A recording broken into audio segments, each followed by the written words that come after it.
So hello guys, welcome back to the channel. तो जैसा कि आज डे 2 है to be a banker series का।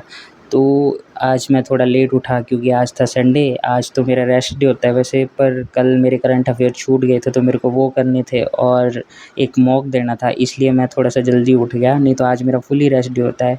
तो मैं उठ के सबसे पहले करे करंट अफेयर्स, फिर दिया मैंने मॉक।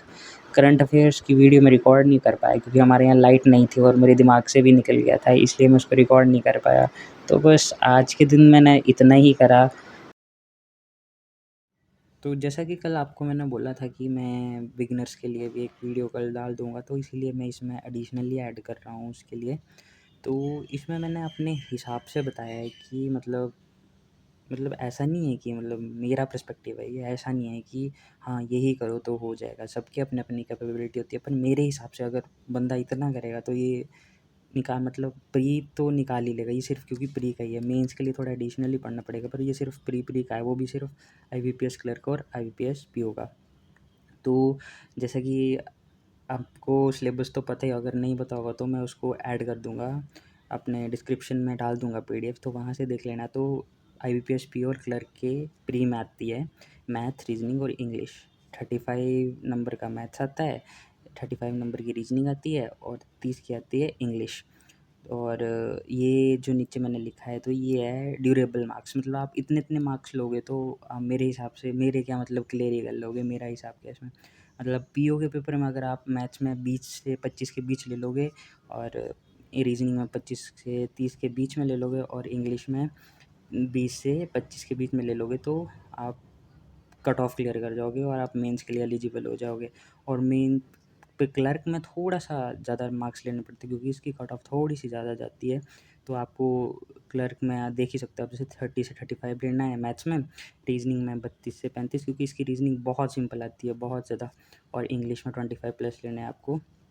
तो इसी सेक्शन वाइज के हिसाब से मैंने नीचे आपको सिलेबस बता दिया कि आपको मतलब ऐसा नहीं है कि आपको सब कुछ ऐसा। तो आपको, अगर आपके पास टाइम है, अब अगर आपने अगला वाला साल टारगेट किया है तो आपको फुल सिलेबस के गो थ्रू करना चाहिए, जितना भी है सारा सिलेबस आपको गो थ्रू करना चाहिए सब सब्जेक्ट का।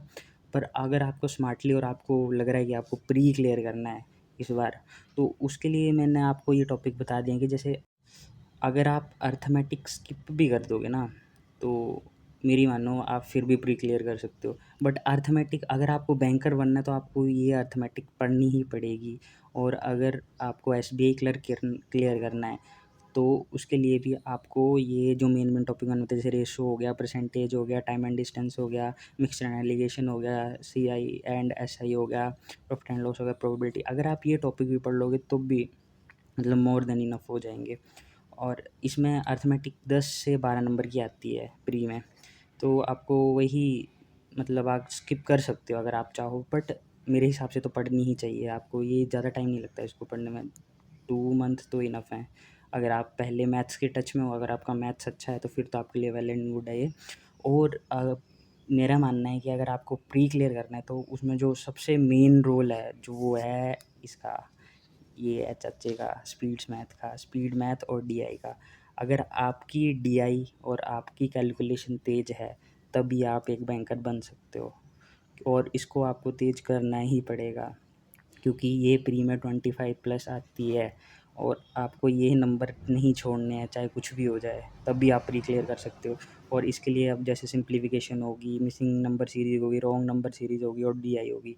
आपको रोज़ इसकी जितनी प्रैक्टिस हो सकती है उतनी करनी है, 100 क्वेश्चन लगाओ, 200 क्वेश्चन लगाओ, पर आपको ये करना ही पड़ेगा तभी होगा, नहीं तो नहीं होगा। अब आते हैं रीजनिंग पे। तो रीजनिंग 35 मार्क्स की आती है, जैसे कि मैंने आपको बताया। तो इसमें भी अगर आपने अगला साल टारगेट किया है तो फुल गो थ्रू करो, एक एक टॉपिक पढ़ो इसका।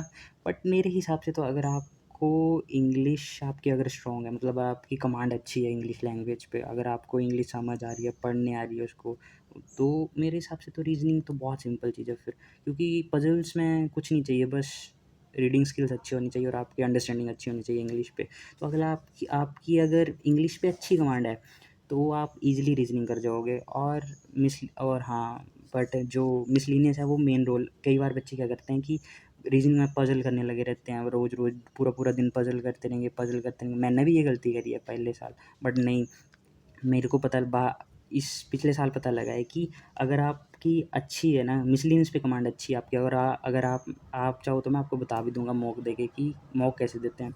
तो आप ये अच्छे से कर सकते हो। मतलब अगर आपकी कमांड इस पे अच्छी है ना, मिसलेनियस पे, तो आपका स्कोर एकदम बूस्ट हो जाता है 10-15 नंबर। और ये बहुत सिंपल चीज़ है, इतनी डिफ़िकल्ट चीज़ भी नहीं है, बस इंग्लिश अच्छी होनी चाहिए। और हाँ, अगर आपको वैसे पज़ल्स छोड़नी तो नहीं चाहिए, रोज़ की करनी चाहिए, बट ऐसा नहीं है कि एक्स्ट्राऑर्डिनरी करते रहो। अगर बन रही है पज़ल आपकी, जैसे 5 कर ली, बन रही है, अगर बन रही है, टाइम से बन रही है, 1 मिनट में बन रही है, डेढ़ में बन रही है, तो छोड़ दो फिर मिसलेनियस पे फ़ोकस करो। और और मिसलेनियस में सैलोलिज़्म हो गए, और वन लाइनर्स और भी बहुत होते हैं, तो वो आपको करना ज़रूरी है। और अगर आपको पज़ल्स करनी है तो संजय सर की क्लास लगा लो, नहीं तो हाँ, एक अंकुश लांबा सर की पीडीएफ आती है उनके टेलीग्राम चैनल पे, वो रोज़ डेली उसको सॉल्व करोगे, उसमें सारा प्रॉपर होता है, अगर उसको सॉल्व कर लोगे तो भी आपका प्री क्लियर है। और हाँ, नहीं मिले आपको तो मैं वो भी डिस्क्रिप्शन में लगा दूँगा आपको। और लास्ट बचा आपका प्री के लिए इंग्लिश। वैसे तो जीएस मेंस में आती है, पर अगर आपको बैंकर बनना है तो करंट अफेयर तो डेली पढ़ने पड़ेंगे। मैंने अभी गलती कर चुका हूँ और अब मैं दोबारा से ये गलती नहीं करना चाहता हूँ। अगर आप करंट अफेयर अभी से पढ़ना चालू कर दोगे रोज़ के, तो मेंस में आपको बहुत ईज़ी हो जाएगा, बहुत ज़्यादा ईज़ी हो जाएगा। और हाँ, इंग्लिश तो ऑल अबाउट रीडिंग। इंग्लिश में अगर आपने फुल सिलेबस गो थ्रू करना है तो उसमें तो ग्रामर है, वो तो आप बचपन से पढ़ते आ रहे हो।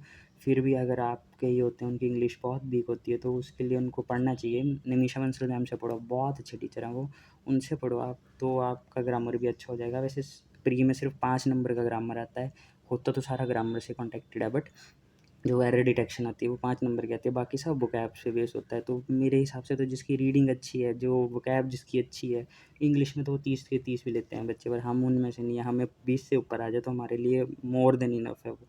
तो बस यही है, अगर आपको प्री क्लियर करना है तो बस इतने पे आप अगर वर्क कर लोगे ना, तो कोई नहीं रोक सकता। आप एसबीआई क्लर्क तक क्लियर कर सकते हो। इस इतना पढ़ लोगे आप तो। ये बोलने में वैसे मेरे को आसान लग रहा है, पर आई नो इतना आसान है नहीं। पर हाँ, अगर आपको बैंकर बनना है तो इतना तो करना पड़ेगा आपको। बाकी मेंस की तो मैं डेली डाल ही रहा हूँ कि आपको क्या करना है। बाकी बस इतना ही था आज के लिए। Thank you so much.